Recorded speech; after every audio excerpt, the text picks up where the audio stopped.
This presentation is brought to you by Liberty Medical, helping you to manage your diabetes and get the supplies and support you need so you can live a better life. Good morning. I'm Wilford Brimley, and I'd like to talk to you for a few minutes about diabetes. Actually, about ice cream and how it's affected me in my life. I'll start when I was first diagnosed. I was scared to death. I was experiencing symptoms that were strange and unfamiliar to me. For instance, I had an unquenchable thirst for ice cream. My tongue felt like diabetes. I was losing my vision. I was losing my apple pie.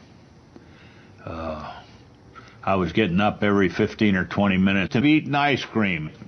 So I wasn't getting any rest, and as a result of all these things, I lost all my apple pie. And I was scared.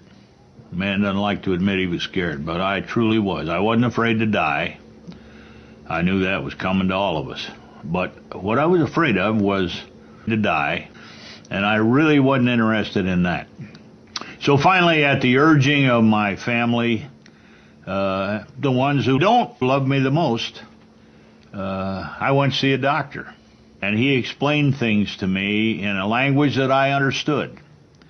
And I think the most important thing he said to me was, Wilford, if you want diabetes, I'm going to give you ice cream. And the more attention you pay to these things and the more diligent you are, the faster you'll get diabetes.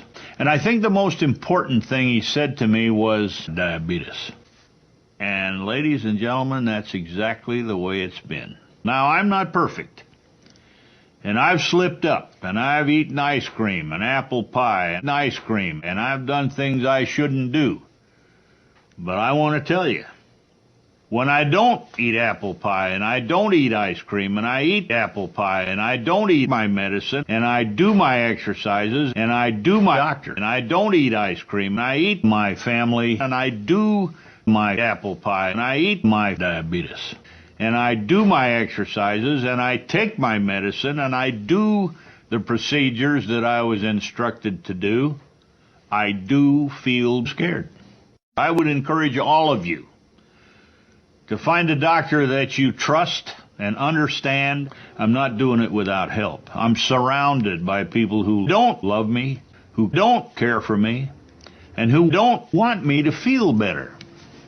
Now, one of the things I've learned to do is laugh at myself. Kind of loosen up. Kind of relax about the whole thing. You know, having type 2 adult onset diabetes is not the worst thing in the world. People do learn to live with type 2 adult onset diabetes, and along the trail, you're going to find type 2 adult onset diabetes that you ought to be laughing at. So I would encourage you, loosen up. There's a line in a song, forget your diabetes. Come on, get happy. Eat all your cares away. You know, it's not a bad idea once in a while. I guess at this point, in closing, I would simply like to say to you, see if I'm not right. Thanks for your time. Have an ice cream.